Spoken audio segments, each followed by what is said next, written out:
घने वनों को पार करते हुए राम और लक्ष्मण ऋष्यमुख पर्वत पहुंचे। वहीं भविष्य की एक महत्वपूर्ण मित्रता उनका इंतजार कर रही थी। वहीं दूर झाड़ियों के पीछे से वानरराज सुग्रीव और हनुमान राम को देख रहे थे। उनके मुख पर था भय और आशा की एक झलक। हनुमान ने एक ब्राह्मण का रूप धर राम से भेंट की। उनकी विनम्रता और भक्ति ने राम के हृदय को छू लिया। सुग्रीव ने राम को बताया कैसे उसके भाई बाली ने छल से उसका राज्य और पत्नी छीन ली। राम ने उसकी आंखों में पीड़ा देखी और न्याय का प्रण लिया। वन की गोद में अग्नि को साक्षी मानकर राम और सुग्रीव ने मित्रता की शपथ ली, एक ऐसी मित्रता जो युगों तक स्मरणीय रहेगी। राम ने वचन दिया, हे मित्र, मैं तुम्हें तुम्हारा हक दिलाऊंगा। अधर्म चाहे जितना बलवान हो, धर्म सदा विजयी होता है। ऋष्यमुख पर्वत की तलहटी में सुग्रीव ने साहस जुटाकर अपने भाई बाली को युद्ध के लिए ललकारा। जैसे ही बाली रणभूमि में उतरा, धरती कांप उठी। दोनों वानर भाइयों के बीच घमासान युद्ध छिड़ गया। छिपकर राम ने युद्ध को देखा और जब समय आया उन्होंने अपना बाण साधा। धर्म की रक्षा और मित्रता के वचन को निभाते हुए राम ने एक ही बाण में बाली का वध कर दिया। भूमि पर गिरते हुए बाली ने राम से पूछा, हे रघुनंदन, आपने छिपकर बाण क्यों चलाया?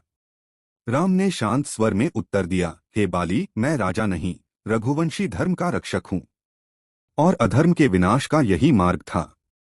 बाली ने सत्य को स्वीकार किया और शांत मन से प्राण त्याग दिए। सुग्रीव अब किष्किंधा का राजा बन चुका था। राजगद्दी पर बैठते ही उसे राम से किया वादा याद आया, सीता की खोज का। किंतु तभी आ पहुंची वर्षा ऋतु। बादलों की गड़गड़ाहट, मूसलधार बारिश और खोज कुछ समय के लिए थम गई।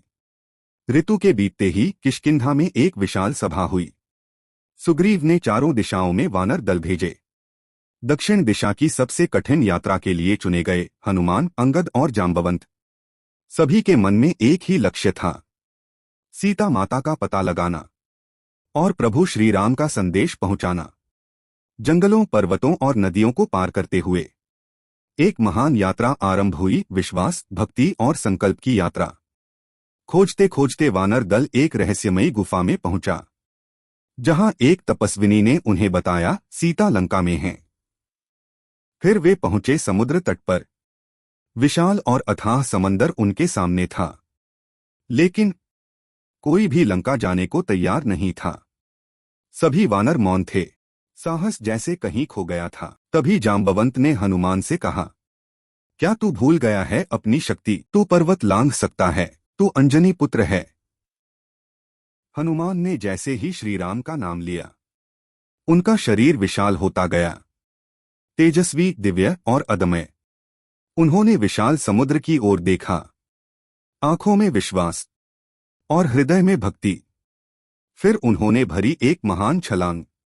पर्वत झुक गए, पक्षी साथ उड़ चले और समुद्र की लहरें जयकार करने लगीं।